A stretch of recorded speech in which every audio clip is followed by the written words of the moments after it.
The Voice, like a producer messaged my band and was like, hey, like, would your lead singer like to audition for The Voice? Wow. And it was in front of all the executives. And I've never been so scared in my life. You've had, we can talk about TikTok. You've had some like songs. I went slightly viral. Yeah. I opened my phone like 20 minutes later and it was like, I'd like never gotten so many notifications in my life. You've been recently playing with Tom Sandoval from Vanderpump Rules. Yes, sent me a DM on Instagram and was like, we have 2 shows coming up they were being filmed for Vanderpump Rules actually. We need a background singer, like, are you available? And I met them all, fell madly in love with all of them, and it's been 3 years. Give me the basics of what someone should be doing when they're singing. We have to produce sound and then get out of the way of it and shape it. You were on stage with Dave Chappelle. Guys, like, I can't believe it, but Dave Chappelle is here. And so I came up and then he and I sang.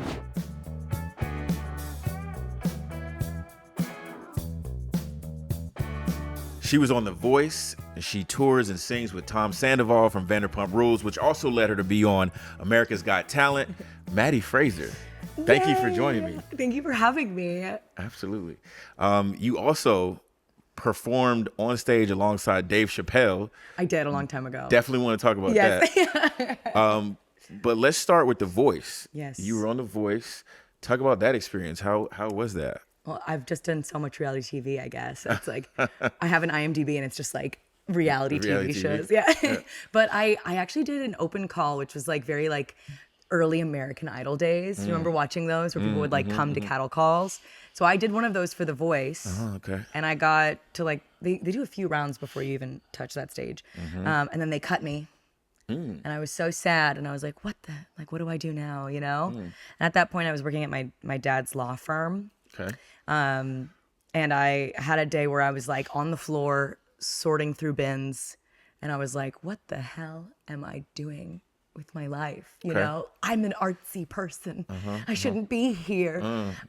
So I was like, you know what? I don't need The Voice. I'm just gonna do my own thing. And I started a band, and The Voice, like a producer messaged my band and was like, hey, like, would your lead singer like to audition for The Voice? Wow.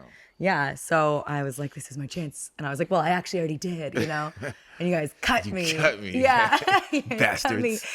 So they were like, oh, well, we'll take you back, you know? So I went back and went through a couple more rounds. They had like what they call like an executive round, where you like go and they have a room set up with all these candles, and it was very moody, and it was in front of all the executives. And I've never been so scared in my life. My friend that I met really great friends through the process. And I had one friend named Kim Cherry, love her. And she was like, you need to calm down.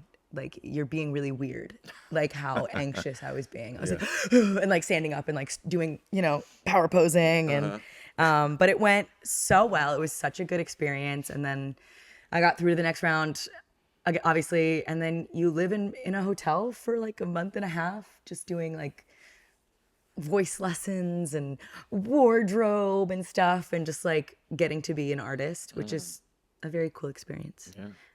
But yeah, it was an amazing experience. I met a ton of people and I did it. Yeah. I did it. And I made great friends that like people who live all over the country, and you know, some in Los Angeles now too. Do you know Will Bremen? Yeah. Yeah, Will. I met Will because we both did The Voice. He was on the season right after me. Yeah, he's super dope, by the way. Oh my God, he's so talented. Yeah. I'm very jealous. Yeah. of his runs. Yeah. His musicality. Yeah. I want to Little Mermaid his voice. What, you want a Little Mermaid? What do you mean? Or Ursula. Like steal if it. he is Yes, the Little got you. Mermaid, Okay, I would be now I understand the Ursula. reference. Yeah. And steal his voice. Steal his voice. Yeah. I understand now. Okay. Took me a second. Yeah. Sorry. Yeah. Okay. Yeah, but it's a really cool process. If all the singers in our community should at least try it, because it's very cool. Yeah. What did you learn from that experience? I think like because you got to just be a singer, you know, you got to really just be like, what's my sound, and like, what genre of music do I like? I learned that like that's kind of what I want to do. I just want to do music and make my life music. But also like my friends were all so different. One of my best friends there, Olive Blue, like only did like blues and like Erykah Badu and like really cool stuff that I'd never heard at that point. And then one of my friends, Selkie, was a cruise ship singer. So like any song that came up, she'd be like, that's a great song. That's a great song. And she just had such like a love for all different kinds of music that it just like, it really opened my eyes to like different ways that you can view music. And then I wanted to make my life music, if that makes sense. Yeah, absolutely. Yeah. All right, cool. And then so you've been recently playing with Tom Sandoval from Vanderpump Rules. Yes. He has a band and he tours all over the country and you go with him. Yeah. Tell us how that all happened. That, I've been with that band now for like 3 years. And their music director, or our music director, Colin Diaz, met me through a friend of a friend and sent me a DM on Instagram and was like, we have 2 shows coming up they were being filmed for Vanderpump Rules actually. And we need a background singer. Like, are you available? This is the rate, And I was like, yeah, 2 shows I could do, I could do that, and it sounds easy. And then I met them all, fell madly in love with all of them. And it's been 3 years.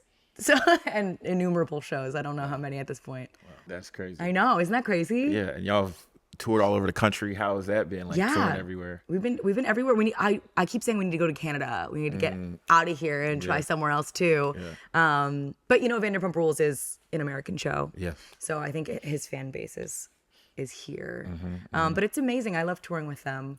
I realized recently, like, we all travel really well together, and that's rare. Some people need a lot of particular care in the world. Yes. And all of us are pretty similar, We want a good meal. We want coffee in the morning. We're pretty quiet in quiet hours, but we do either a bus tour or van tours. So van tours, I'm not fun. I've become really crabby and mean. I've learned that about myself. Okay. Yeah. Sleeping, I get evil if I don't sleep. I imagine it's probably tough. Most people. Yeah. I mean, it's like you're kind of in confined spaces for long periods of time, traveling, that can be exhausting in and of itself. Yeah, and you would think we would fight more though, but we all get along really well. Well, good. It's nice. Yeah. It's not very juicy for the podcast though. No. I could make some stuff up. Well, should I? Yeah. No. Well, I was going to ask you about though, I remember, so in my previous iteration of this podcast, you came and you talked to me and we talked about, there was a period where, there was like scandal brewing on Vanderpump Rules with Tom and the whole thing. Yeah. And so there were some shows that actually got kind of hostile, right? Yeah, the audience. Yeah. Because, when you do a reality show, like that, there's like the competition shows, like The Voice is a competition show. So like, you don't really want people's negative opinions on that show. Like that doesn't serve you. But for a show like Vanderpump Rules, like, the audience is very invested, even if they don't like you. And Tom was in some hot water and they were mad at him. And I think people, when they watch a show like that, it becomes part of their lives. And it felt like they had been betrayed and like they were a part of it. And they really wanted to let him know that they felt it. And so they would come to our shows. And it'd be crazy because we would like sell out like these big places and they were mad. They didn't like him, but they were there, People, wait. People came just to yell at him or just to like be mad. They made basically shirts with mean things on it. They brought signs. We had to like start telling people like, you're not allowed to bring signs. Like people at the door, like checking for signs. Like, yeah. So it was like, I'm sure everyone in the band has their own opinion on it, but like, it was like very character building, like for all of us, I think, but like going up and being like, it doesn't matter. We're going to perform anyways, we don't have a choice, damn it. But yeah, it's luckily the tide has turned and people are very kind now, but it's just part of the reality game, I think, like just being the audience's negative opinion of you is also part of the appeal. Yeah, and I remember before you were also saying that kind of the audience even kind of came at you like in a show or two. Yes, like it came at you directly. Yeah, they do. Yeah, but the thing is now in hindsight, I'm like, my name's Maddie. Yeah, and it was in Philadelphia, and they were cheering Maggie. Oh. And I don't know if they were going Maggie, but there was hate in their eyes. They hated me. And then they were throwing stuff on stage also. Oh, wow. So I'm not sure, because sometimes they'll be like, oh, like we like her to be like annoying to Tom, you know? And then sometimes they just hate all of us. So I don't know what I don't know what that's about. Oh, I don't know. But it hurt it hurt me deeply. I did cry. I'm sorry. That's okay. It doesn't take a lot to make me cry, actually. I'm a crier. Yeah. It's good for the soul to cry, I think. Don't you? Yeah, absolutely. But, you know, you talked about how it was character building, Yes. the whole process. Yeah. And I remember you telling me before about how Tom, even Yeah. in the midst of the hostility, Yeah. was still like, you know what? We're going out there and we're going to, Yeah. the show must go on, Yeah. as they say. He's really crazy, though. Like, he always, like, no matter what, he's like, well, that's it, you know? Like, I think he's been in the game for so long. Like, he really is such a professional. Like, it doesn't matter. I have to perform, you know? It's very cool. He's very cool. He's very resilient. He's a very resilient person. Awesome. Yeah. Yeah. Any other like lessons you like kind of learned from him, just kind of being around? I mean, all of them. I mean, like, yeah, Tom just like always gets up and like no matter what, like gets back up. Like it's cool to see how quickly he gets back up. And I mean, my best friend, one of my best friends I met in the band, Mia, she's the bassist. And she's, you know Mia, yeah, you know Mia, yeah. She's incredible. And just like music, like the way she talks about music, like I've learned so much from her. She's so smart. They're all just they're all just so good. They're better musicians than anyone I've ever met. And just being around them is like, oh God, you know? Yeah. I'm so bad at guitar compared to you, you know? Yeah, and being in LA in general can be like that Seriously. sometimes, you know, just because there's so much talent here. And you surround yourself with everybody who's amazing. Yeah. You do. So, but that can be daunting Daunting. sometimes. Yeah. Like, oh man, these people are so good. It is scary. You know, but it also, I feel like, encourages you to keep leveling up. Yeah. And to step your game up. For sure. And even that like showcase that we did at, what was that? The Studio 1401. Yeah. Like Sabrina, like Oh yeah. her runs and stuff. Like when I see stuff I can't do, I'm like, yeah, Yeah.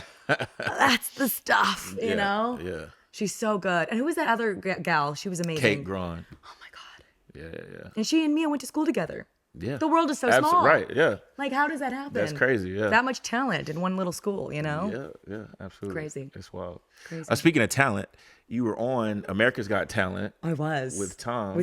Yeah. How was that? It was so scary. It was like so horrifying. Why was it horrifying? I think I grew up watching Simon Cowell. I'm like, yeah, okay. I wish he would like look at me more. I was like, stop looking at Tom, look at me, Simon. I don't know. It was just very scary. And I think because it's a talent show, it's like, you know, you're going to be like judged. And I also felt I'm not the lead singer in that band. I'm the background singer. Right. So I felt like half relief that it wasn't like the brunt of it's on me, but also like half like, I can't control anything, you know, like I can just do what I can do, you know? But they were really friendly and like, they were really nice to us. They were like, oh, it was really fun. It was so fun. Like Mel B. Yeah. It was so cool to meet Mel B. Yeah. But she was very, very kind and she just was like dancing and yeah, it was cool. I had to miss the second Right. performance Yeah. because I was in Scotland. Yeah. Doing a different show. Yeah. So I'm sad I wasn't there, but it was cool. It was very scary. Doing stuff like that's very scary. But you got it. You're a pro though, so. I don't know. You know, sometimes you get up on stage and you're like, why did I do this? Yeah. Like, what series of choices led me What was I thinking? to do this? Yeah, I'm yeah. scared. Yeah, and I'm worried about how I look and my teeth and you know, like, Yeah. and now here I am though. I'm gonna do it, and Yeah. my whole family's gonna see my high school teachers, and yeah. So, but that was kind of cool. My mom, I used to do growing up as like a 5-year-old and 6-year-old, a thing called Music Makers, Okay. where we'd make music as little kids. And my teacher from Music Makers saw it and was like, I saw Maddie. Like, that's so cute. Yeah, no, that's Melanie cool. Ballard. Nice lady. Awesome. Yeah. Would you do a show like that, Broadway? Would I do it? Yeah. I mean, I suppose. You should. Yeah, I mean, I would. You know what? I did get an email about The Voice, about doing The Voice. You At the should. time, I was working for Yeah. NBC, which was like a conflict of Yes. interest. Yeah. Yes. So Well, now you can. But yes, now I don't work So anymore. maybe it's time, baby. Yeah, maybe so. Win the voice for somebody. I'd vote for you. Oh, well, thank you. I appreciate it. So yeah, maybe it'll be in the cards. You should. In the future. You know, who knows? You should. We'll see what happens. You were on stage with Dave Chappelle. Yeah. Which is crazy. When you told me that, it was like such a random thing, but like how did that? I'm so grateful that I got a picture because no one would believe you have me. the proof. You have the receipts. I have proof. Yes. Yeah, and I'll send them to you. Insert. If you want to. But yes. It was a fluke. It was I used to do a lot of comedy, and in comedy people learned that I also did music, and so I would do a lot of like variety shows where like I would end as the music, and I was doing a show at I think it wasn't the Laugh Factory. It was Hollywood Improv. Okay. And which they do stand up. They don't do improv. They do improv there sometimes, but they mostly do stand up. And it was a stand up show of a bunch of different stand ups, and I was gonna close the show with a song. Okay. So they literally, like, I thought they were joking. The host came out and was like, guys, like, I can't believe it, but Dave Chappelle is here. And then he came up and did like an hour of stand up, and everyone was like, ah. Yeah. And then at the very end, he was like, I guess I'm done. And then the host came back on and was like, well, we were gonna have some music. And he was like, well, can I sing too? Oh, wow. And so I came up, and then he and I sang Creep by Radiohead together. Oh, wow. That's a random. It was, yeah, I guess that's like a song he used to do a lot though. It was surreal and crazy, and no one was allowed to have phones, but one sneaky person, I won't say who, took a sneaky video and came up to me afterwards and was like, hey, like, I got this. And I was like, oh my God, thank you, because it's such a good video. Yeah. It's such a good video. Yeah. It's not often you get to sing Creep with Dave Chappelle. I know, but because we got to perform together, like when they closed the club, like they were like, you can stay. So I got to stay and like hang out. Yeah, awesome. And then he invited me to a birthday party the next night. And I went. So you went to it was his birthday party or just no, like no, somebody it was like else's? his friend's birthday party. Wow. So I had no business being at there. a birthday party with Dave Chappelle. There was like so many people. Like Kendall Jenner was there, and just like another famous basketball player who, if I remembered his name, you'd be like, that's cool. But I don't remember right now. I was way out of my depth. I was just like holding a glass of wine and like scared. But it was really cool. Yeah, that's I don't know if he'd remember me. But I remember you, Dave. I'm sure he would. Yeah. He has that voice. I know he remembers that voice. Thank you. It was really a cool couple days for me. Yeah. Absolutely. Yeah, that's awesome. You mentioned going to Scotland. Yes. Earlier. Yeah. That I had an opportunity to see. Yes, you did. The Bee Gees. What would you call it? A Bee Gees? It's a sketch. Parody, it's a sketch comedy musical. Yeah. About the Bee Gees. Yes. And you took it to Scotland. Yes. Edinburgh Fringe. We did Edinburgh Fringe. Like I said, I had the opportunity to see it when you did it here in LA. Yes. It was very cool. You liked it? No, I did. It was awesome. Good. And it was cool to see you in that element too. Thank you. Because you killed it. Oh, thank you. Yeah, I was dressed as a man. Yes. Most of it. Yeah. But it was it was dope. Like and you were singing Bee Gees songs. It was a fun time. Thank you. Yes. Yeah, it's fun. I wrote it with Rainey Blake and Jordana Lilly, two amazing women. And it started because last Halloween, Rainey and her good friend Allie and I dressed up as the Bee Gees and did like a mashup of their songs. At Soft Spot. At Desert Cloud Spot. Yeah. Rainey Blake's night. and Chloe Katz's songwriting night. Yep. Songwriter night. It's wonderful. I was there last night. Yeah, you were. Yeah. I wasn't. I missed it. But yeah, and we were yucking it up we were like, that is funny the whole night, and then singing like the Bee Gees, Yeah. it's funny. Yeah. It always is, it's always funny. Yeah. But we were like, what if this was like a whole thing, and Rainey's a 70s gal and I'm a 70s gal, and so was Allie, but Allie her schedule was so busy, so then we were lucky enough to bring Jordana on, and Jordana really finished the script really. But the premise is, for those of you watching, is that bands are breaking up through the 70s, which is true, you know, like the Beatles broke up. The Bee Gees really did break up, you know. The Eagles had a bunch of members coming in and out, Joe Walsh, Danny Meisner, all these people, you know. So the premise is that the Bee Gees break up and try to join other iconic bands of the 70s and in their Bee Gee fashion. And it's all done in drag. And we were fortunate enough to take it all the way to frickin' Edinburgh, Scotland for the festival, which has like 4,000 shows or something crazy like that. And it was such an experience. Did I tell you anything about it? Yeah, we talked about it some. Yeah. Okay. Yeah. It was horrifying. Truly horrifying. Why is this horrifying? It was so horrifying. Well, one, like, we like in Los Angeles, it killed, right? It killed. Yeah. People were like, that was so funny. Like, we were like so cocky. We were like, it's gonna be great, you know? And then the first night, you know, a lot of things were going right, and a lot of things were in hindsight things that we would do differently. The venue was amazing, but just a little older clientele. Okay. And we did a drag musical. We're Just As Men, you know?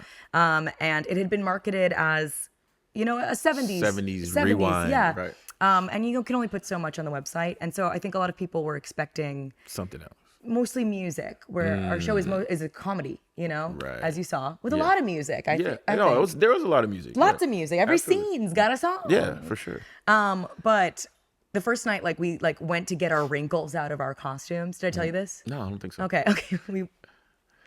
We're like running stuff and like getting ready. We're so excited. And we're like, okay, let's get, you know, we unpacking our suitcase, but all of our costumes were a little wrinkly. Okay. So we chucked them in our dryer, like thinking we had like 45 minutes before we had to skedaddle, you know? We let them dry. It was 7:00. We had to be there at 7:30.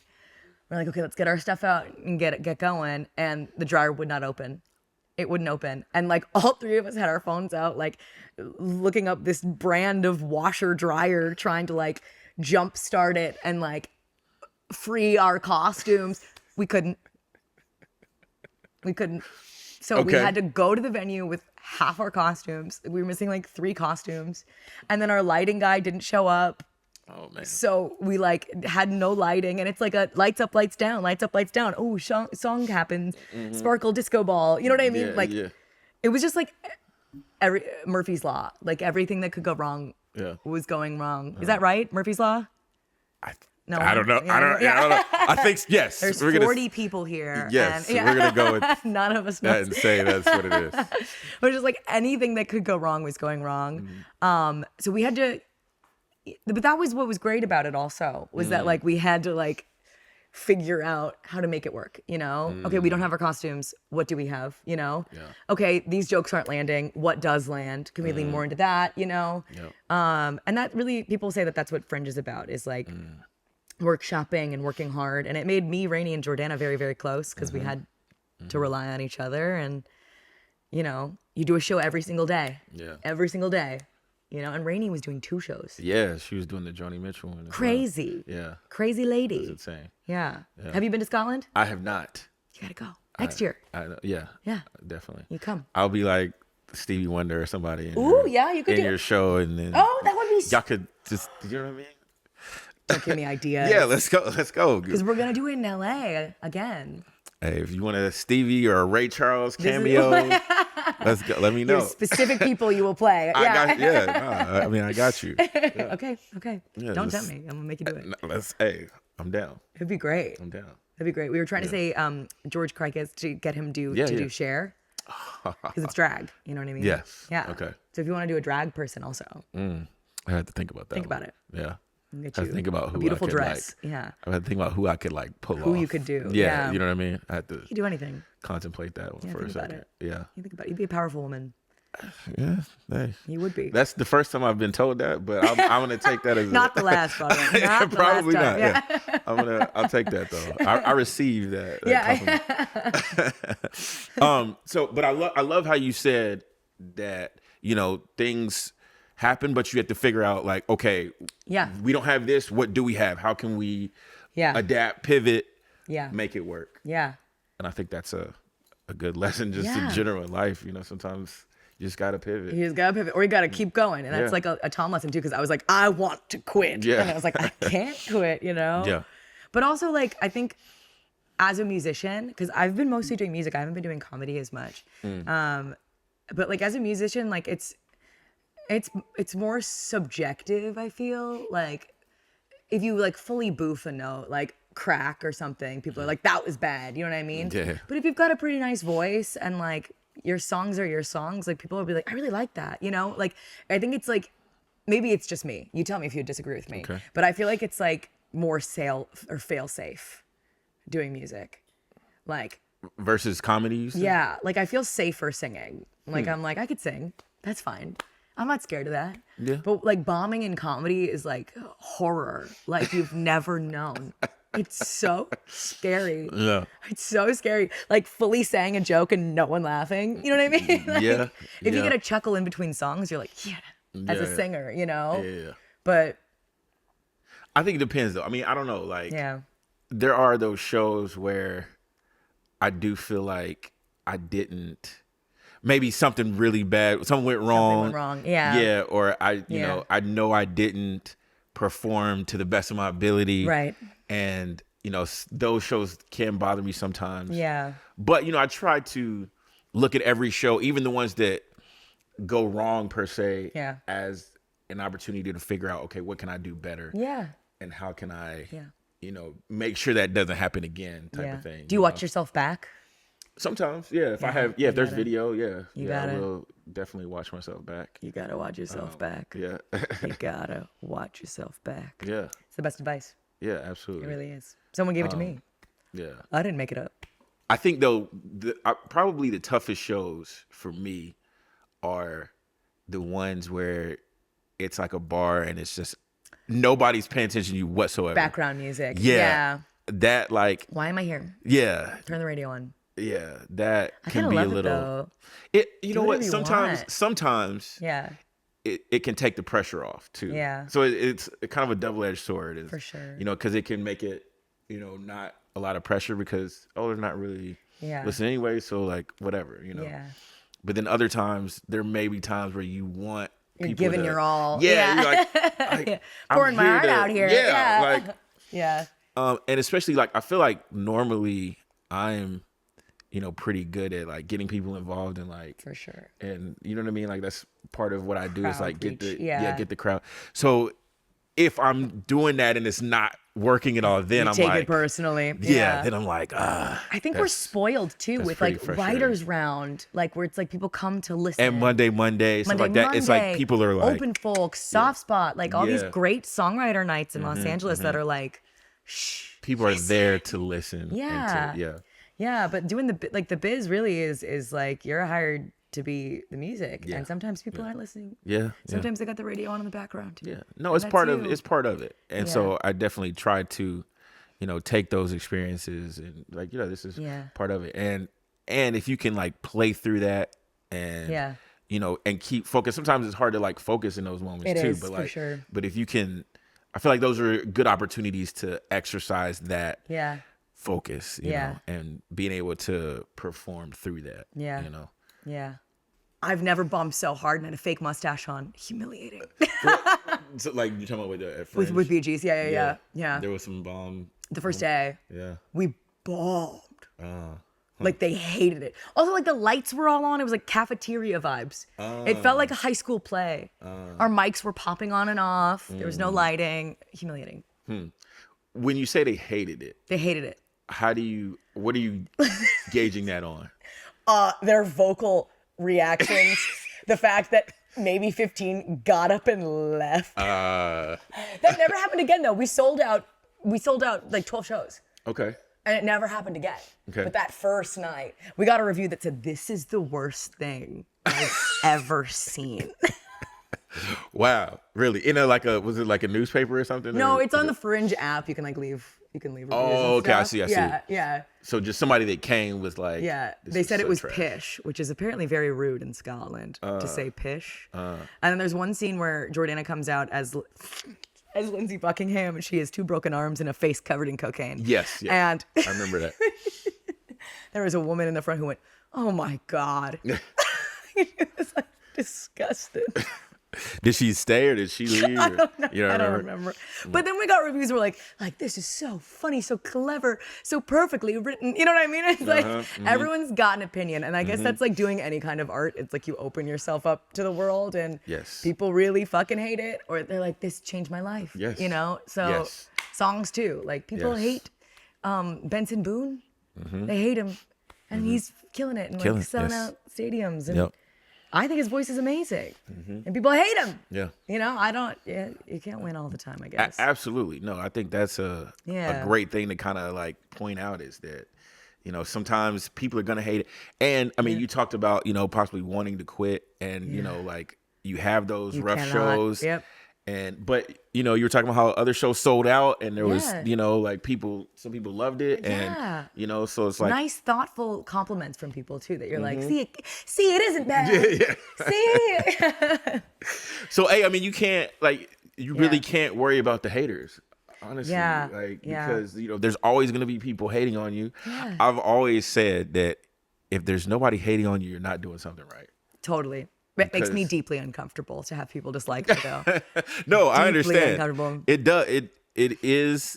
It can be Yeah. disconcerting. It can Yeah. throw you off for sure. Yeah. But I think understanding that it's a part of it. Yeah. Understanding that Yeah. there's always going to be those people that are going to have negative things to say. For sure. And maybe it's just not for them. You know, it's like, Not everything is for everyone. And if it Exactly. is for everyone, it's like not cool. Yeah. It's like, okay, Yeah. cool. Everyone, Yeah. oh, great. You know? So I think as musicians, I Yeah. feel like our job is to find the people that our music is for. Yeah. You know, but it's not for everybody and we can't. Yeah. And some people just don't listen to that kind of music. Some people are like, I don't like country music. Okay. Yeah. You know? Yeah. Some people don't listen to, you know, pop music. Yeah. Yeah. Like, Absolutely. cool. You have no joy. Good for you. Right. All right, cool. So yeah, definitely, you know, good lessons to just ignore the haters and keep it moving. Yeah. Keep it And pushing. everyone has an opinion. Yeah. You know? And yeah, and just like you said, other shows were great. So, you know, like you push through those bad ones to get to the good ones. Yeah. Sometimes that's Sometimes part your of it, background too. music, and sometimes people are like, wow, yeah. those songs. Yeah. Your voice. You know? Hopefully we'll have more of those shows than the background music shows. Absolutely. Yeah. Yeah. And I think too, like the better you get, the more of those shows you have. You Yeah. know, it's like, you know, one thing I try to remember too is like, and I tell people this, like whenever they, you know, sometimes have a bad show, it's like there's gonna be quote unquote bad shows, or you're not gonna have a 10 performance every time. Yeah. You're just not. Not me. But I think Not me. I'm over always at time- a 10. True. Yeah. No. 100%. Yeah, I've never seen Not you me, less actually. than Yeah. a 9.9, honestly. Oh, you're just being nice to me because I'm on your show. No, seriously though. love you, Seriously, I you're love you. amazing.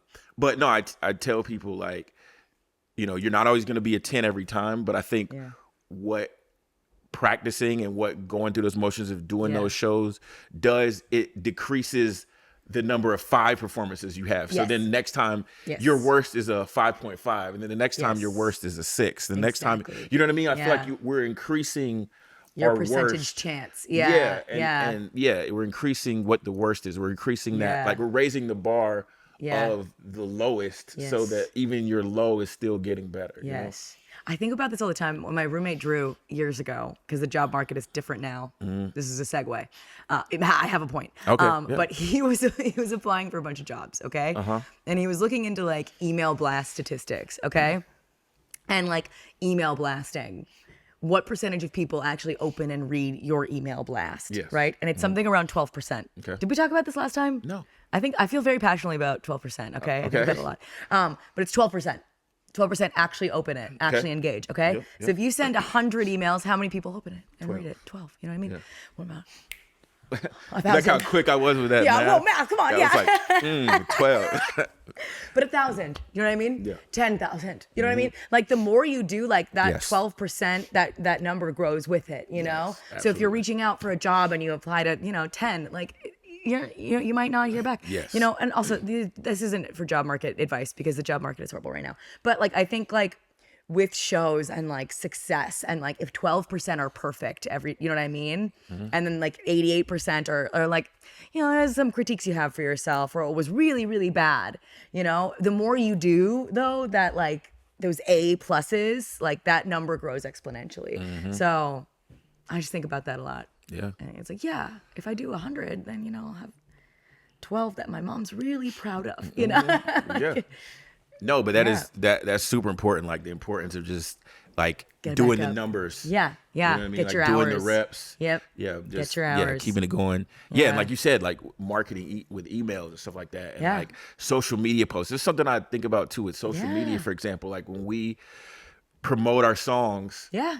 Sometimes we're like, oh, I don't want to like, I don't want to bother people. Yeah, whatever. yeah. You know what I mean? And it's like, they're just not even seeing you got it. Right. Yeah. People didn't see it. You thought everyone saw it the first day you posted You're it. humiliated. But nobody saw it. I No one promise you, nobody saw it. Post it again.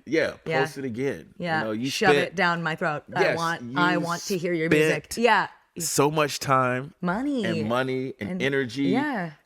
Like keep make putting sure it out people there. See it. Yes. Yeah. Make sure people see it, because I've had people months later, be like, I've posted something and they'd be like, oh, this new song is fire. Like, I'm like, no, this is like, new. This has been out for, but it's like to them. It's new. Yeah. You're so good at that though. You're so good at like constantly being like, here it is. Thank you. And you're like pumping it out like crazy too. Well, thank you. What were you gonna say? Thank you. I think that was like low key, like, you're really annoying. No. But no, I'm just kidding. Yeah, I was trying to insult you. No, I know. You caught me. I'm just kidding. Just joking. I'm obsessed with you. But but honestly though, even if, I think this is something we think about, like, I don't want to annoy people. Yeah. And it's like, I don't care. I don't care if you're annoying. You know what I mean? Stream my song. Like if you don't like it, you can unfollow me. I really don't care. You know what I'm saying? Like, and so my thing is just to keep putting it out there. And like, who are you really annoying by being like, here's a song I wrote? You know Right. what I mean? Right. Like, who are you really annoying? And if somebody were annoyed, I feel like they're not really a friend anyway. And maybe it's not, and it's like we were talking about earlier, maybe it's not for them. It's not for you. You know? Yeah. And so my goal is to find the people that it is for. And to do that, I need to put it out there. Exactly. I need to keep throwing it out there. I need to keep stop. throwing out the fishing line to, catch the fish that are going to be actually good. Yeah. You know what I mean? Yeah. Yeah. It's true. So I also wanted to talk to you about the voice, because, this is for musicians. Yes. The voice is a, big part of, Yes. what we do. The voice, or this is the voice. The voice, the physical thing. This thing, yes. Okay. Yes. Because I take lessons with you. You're a voice teacher, and I take lessons with you. He's my student. Yes, I am your student.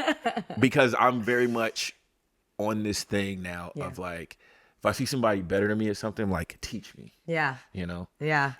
And so I think some people kind of get like scared to do that, and like they get scared to ask for advice but I think it's so important. Yeah. And you've changed a lot, haven't you? Yeah, no, yeah. Your range has grown a lot. Thank you. Not to put you on blast here. But he's getting better. Yeah, I'm like, where's the camera? He's getting better.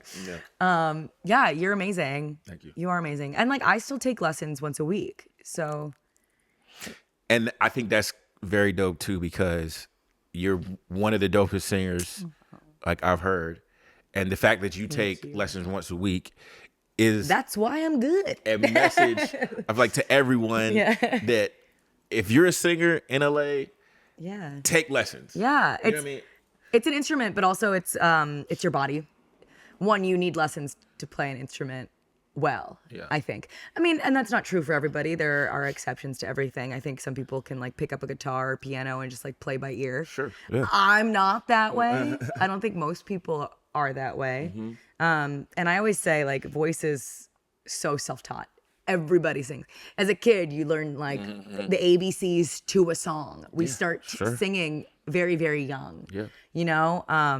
It doesn't mean you're doing it right.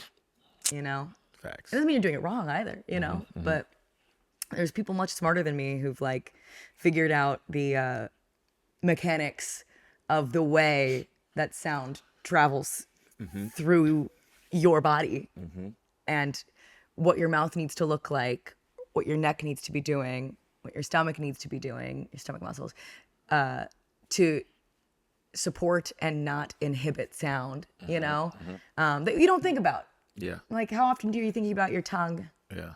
You know what I mean? Right, When right. you're singing. Right. As singers, you know, like, Right. how often do you think about your tongue? And people who've had training are like, a lot. Yeah. I think about it a lot, you know? But as we know, it's like, you'll be singing and like, boom, there it goes. It Yeah. wants to go back, Yeah, you know? Yeah. For me, it's my jaw. I have a lot of tension here, and I like to set my jaw. My voice coach says that she wishes she had a horse whip, so that she could just like hit me from afar. Like, But so real open. quick, before we get too deep, Yeah. give me the basics of what someone should be doing Okay. when they're singing. You're like referring to them, but let's give like Okay. a 1, 2, 3. Like, Explain, okay, you should yeah. do this. You should do this when you're singing. Yeah. Okay. We have to produce sound Mm-hmm. and then get out of the way of it and shape it. Okay. Right? Yes. So supporting, like using your diaphragm to support instead of your neck. A lot of people you'll see like sing like, you know, and you see I'm guilty.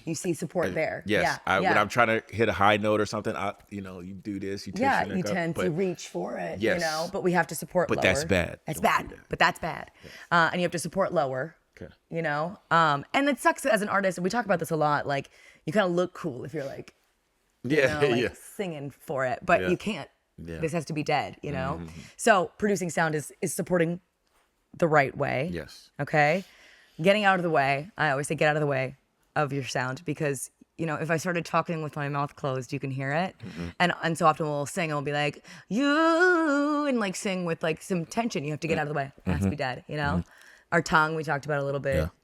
It tends to pull back for a lot of people. You know, you'll be singing like, and you see your tongue pull back, and it has to actually be dead. Because your tongue blocks the sound. You can hear it if I start talking like this. You know what I mean? But also, like, your tongue goes all the way back here too, and like that's where sound is vibrating, is in the back of your mouth, and you know the front of your mouth, depending on the vowel. But we won't get too deep. Yeah. But it has to be out of the way. It has to be forward, Got it. touching your teeth, Tongue forward, touching your teeth, mouth nice and and open. Yeah, no clenched tension jaw. in your jaw. Yeah.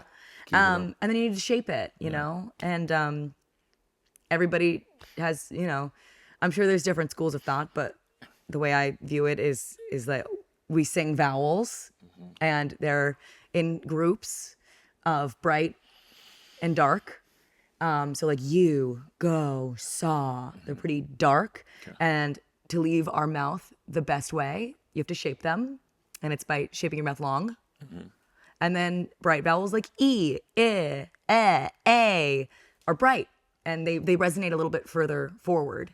Ask anyone, any dialect coach, and they'll tell you the same things. And so you need to shape them a little differently. You have to drop your mouth and use your tongue to help pronounce it. And we get in the way a lot with bright vowels, with E. We want to smile and go, E, E. And what are you doing? You know, you can see. You're pinching the sound. Yeah, you can pinch it. You can see it, E, that it's getting pinched, you know, versus E, you know. So it's, as singers, like, you might go perfectly through a scale, you know, but as soon as you sing, you start doing neck stuff. Or as soon as you sing, you start clenching your jaw. Like we all have isms that we do, like our little Maddie isms or Broadway isms that like, that's how I sing and that's how I reach that note. That really just do get in the way. So what a coach does is teach you the things, the vowels that you're doing and how to do them.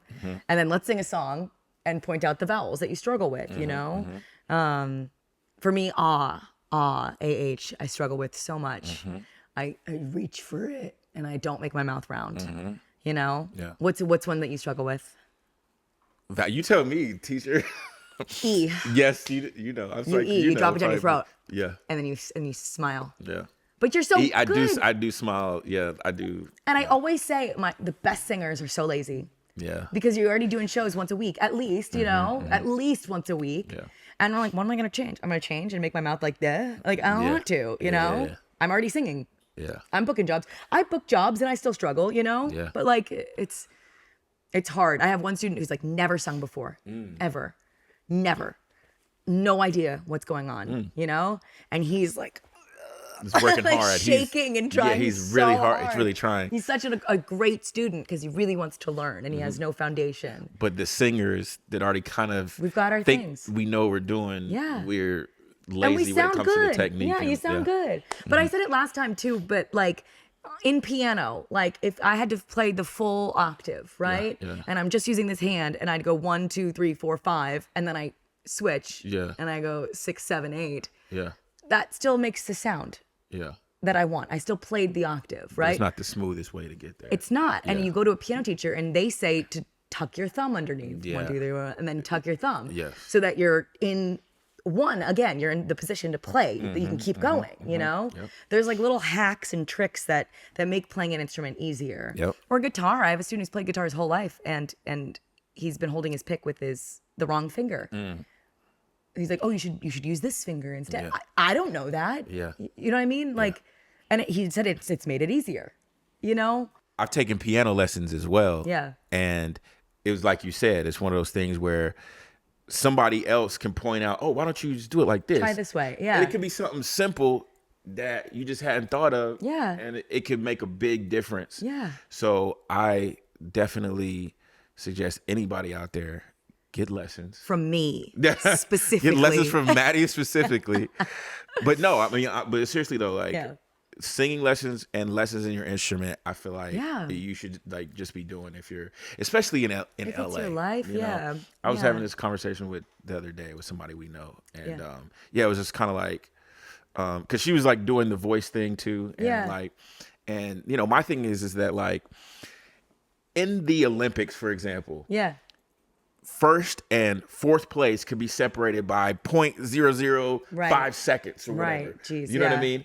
And so with those like slim margins, it's like the little stuff that can make a big difference. You know what I mean? Yeah. The guy that was in first, you know, he probably had, you know, a great coach that gave him those little technique nuggets that helped propel him to that spot. Yeah. You know what I mean? In the first place person gets all the accolades, they get the money, they get the, in fourth place, nobody knows who that is. Like nobody, you know what I mean? Yeah. And so it's like in a competitive place like LA, not that it's all about that, but especially if you're doing something like The Voice, like any competitive advantage that you can have, you should have. And that's where the lessons come in. Because, you know, getting those little extra things and giving yourself. And this person I was talking to, she's phenomenal. She's great. But it's like just like taking it to that next level and getting those just extra little, you know, layers, dimensions. And people also, I want to point this out because, you know, people are talking about, well, I don't have the money for the lessons, but then it's like we go out on the weekend and it's like drinks in LA, like a drink in LA is like $20. It is. And you get a couple drinks, it's like $40. So if you went out Saturday, you know, Friday and Saturday night and you bought a drink, you spent like $100, but you don't have money to you know, get some lessons. Like how much do we spend on like Starbucks every day? Stuff, and just stuff. So anyway, that's my rant. And you don't have to do it every week, you know. You could do it every other week. And that's or like and I said the same thing to her the other day. I said, okay, well, you know, if you don't have it every week, then do once a month or do something. And she was like, well, I feel like you need to have it every week to like get better for it to make a difference. But and you I'm could do. For me, also, it's like, I think it's important to have someone like guiding you along because there are so many like pitfalls that you can fall into as a singer. That it's hard to see. It's hard to be in control of your body. But I think it's like not everyone has like the ability to exercise, right? But what if you wanted to be a bodybuilder? You want to be a bodybuilder, you know? What are you gonna do? You know what I mean? Are you just gonna go by yourself and not with no plan? Go to the gym and like, you know, like you want to be a bodybuilder. You want to compete with your body, you know? And that's what you're doing with your voice. Like you're competing. So like if it's not like a teacher, like there are so many resources online. Absolutely. So many resources online. Absolutely. You can find free courses on YouTube to like sing correctly. You can watch your face in the mirror and compare it to what you're seeing online. You know, like you can train. You really can. And especially singers like I get so many people who are like, I sing a show and then I can't talk the next day. Or like my voice is tired for 2 days after. Like, what am I doing? And it's like, you're straining. You're reaching. You're doing something physically wrong, you know? And you want to compete, you know? It's not that it's a competition, because it's not. Like, we're all just artists, but like, you want to perform. You want to perform alongside people you admire, you know? So I don't know. I take it seriously. And there's so many people who are so amazing, who are just like naturally amazing, that, you know, maybe they don't need training, but it's like people are naturally very skinny, you know, like people are very naturally very, you know, toned. I'm not that way. I gotta work hard. I'm not a naturally great singer, you know. I have to work. So I mean, you look at somebody like a LeBron James, for example. Like he's 6'8", he's buff. He could probably, you know, wake up and just be good. You know what I'm saying? But he works very hard as well. And train, and that's what makes him like the best in the world. You know what I mean? Adele takes voice lessons. 1000%. Yes. JoJo, get out right now. Her, she takes lessons, and she posts her lessons. She's amazing. You know what I mean? Like, I'm not. Yeah, I don't think you have to take lessons to be a singer, and I think, you know, it's elective to do anything right now. You know. But I think if it's something that you have any pitfall with, like, oh, like it's hard for me to sing this note, or like, oh, I can't sing that, you know, you can. You can. I mean, I think if it's something that you want to do professionally, if you want to, if your goal is to make music your full-time thing, if that is your dream, if that is your vision, to support yourself fully on music, you should take lessons. I mean, that's or like, you know, I think, you know, there's different ways to do the thing, right? And like, you are a singer and a songwriter and a pianist, right? An instrumentalist. Like, so like, you've got a lot of things to really, you know, to juggle. Do you take songwriting classes? No, I know. I'm like, I have to think about that, you know? Like, damn, I probably should. Damn, I probably should. You know what I mean? And some people, like, there's some people who like in our community even, that like maybe aren't like the strongest vocalists, but are like the best writers. And I'm like, oh God, that song was so beautiful. You know what I mean? Like, and I'm not a great songwriter, you know, I'm really not. And so I try to be better at that. But like, my thing is like, I'm really good at singing, right? I'm not saying that, but like, like, that's my thing. I'm like, I'm going to sing. That's how I make my money. That's what my whole life is. So if it's not your whole life, it's not your whole thing. Like, what is your whole thing? And like, if your whole thing is just like songwriting, like, you should take classes on it. You should dig deep into it, you know? Because there's like Adrienne Lenker from Big Thief. Like, she did like a songwriting class that Taylor took. And she like wrote like 3 bangers afterwards, you know? Like, immersing yourself in your thing. Like, even if you're stuck at home, if you're like immunocompromised or like disabled in any way that you like have to be at home, like, there's so many amazing classes online. YouTube, like, immerse yourself in your thing, because it makes your life better, you know? Absolutely. And if you can't, like, that sucks, and like, I understand, you know, but if you have the energy one day to like look it up, there's resources, you know? Absolutely. And one thing I was saying to the person I was talking to, I was talking about earlier, is like, okay, if you can't afford, like, you know, you can't afford to do it every week, you do it once a month, and like sometimes and like I was talking about, like, with piano lessons, like the person I've been taking piano lessons with, you know, she travels a lot and whatever, so we don't necessarily get to link up a lot. But when we do, she gives me a nugget that I can then take and practice on my own, and do it on your own, and you know, and I know enough about piano to where I can, like, okay, now let me translate that to a different key. Now let me practice in this key. Okay, now let me practice in this other key. And so there's things you can do to keep yourself busy with what they give you in between the different lessons. For sure. You know what I mean? And so, like, I feel like even if, you know, you can't, you know, afford every week, you know, do it once a month. 100%. Like do it once a month. And I know it's, you know, it can get expensive. But once a month, once every 2 months, what you can do, do. I do feel like it would behoove you to. Or text me and I'll send you some YouTube links, you know? I really will. Because I feel very strongly about it. I really do. Yeah, but even me, like, I tell my students, like, record this lesson and go home and do it. Go home and do it. Because if you want to get better at something, it's not a once a week thing. Right. If you want to get better at something, 3 days a week, 4 days a week, like, you see it grow exponentially. 12%. Yeah. 12%. Yeah. It's true. Absolutely. I think about it a lot. Yeah. Yeah. Maddie Fraser, Broadway B. it has been a pleasure. It's been a pleasure. I appreciate you. I appreciate you. You are phenomenal. You are phenomenal. Where? Just got me. But tell people where they can find you. On the Instagram, I'm at the Maddie Fraser. I'm also that on TikTok. If you want to follow me on TikTok, don't follow me on TikTok. No, follow you on TikTok. Yeah. You've had, we can talk about TikTok. You've had some like songs. I went slightly viral. Yeah, absolutely. I did. I was thinking a Hunger Games song. Because Yeah. Hunger Games had a moment. So yeah. Which was smart to do. I love the Hunger Games so much, and those songs are so good. From the Ballad of Songs, Birds and Snakes. Okay. Because they're based on I didn't see that one. I think I saw the other movies, but I didn't see that. That was the latest one, right? Yeah. Yeah, I didn't see the latest. It wasn't my favorite movie, but it's a great book. Okay. And Rachel Zegler's voice is amazing. It's amazing. And Susan Collins wrote all of the songs based off of real songs. Like they're like the melodies are real traditional American folk songs because just the Hunger Games takes place in like a dystopian America. Yes. So the roots are American. So American folk is like a lot of the tradition because District 12 is Appalachia.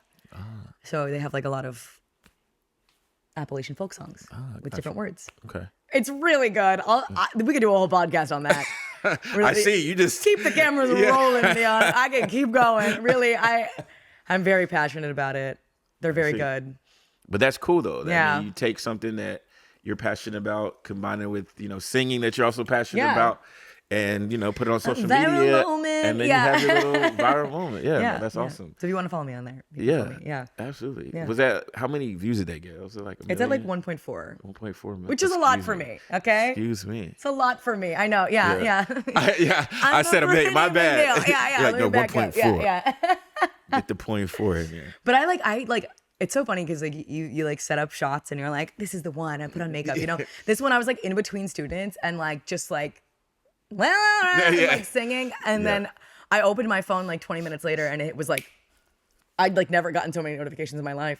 I was like, it was so much serotonin.